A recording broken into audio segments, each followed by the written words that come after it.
amabhizinisi amancane embonini yamarobhothi, ubuchwepheshe bamakhompiyutha nobunjiniyela angazuza kakhulu esibonelelweni sentela socwaningo, nokuthuthukiswa ngokunciphisa isikweletu sawo sentela ophikweni lwezokukokwa kwentela eNingizimu Afrika ngemisebenzi yocwaningo efanelekile.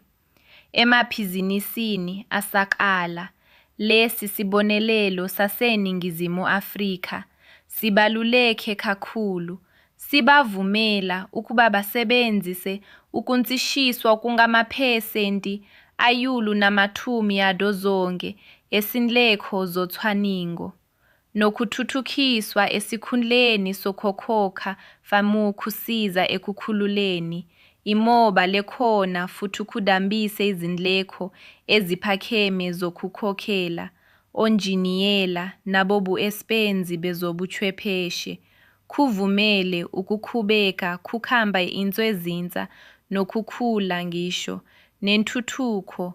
Ukusebenzisa lesi sibonelelo unganikeza ukwesekwa okubalulekile kwezezimali emabhizinisini asakala akhile kwezobunjiniyela. Ukuze uthole ulwazi olwengeziwe, thintana nomeleli wangakhini wakwaSwanson Reed.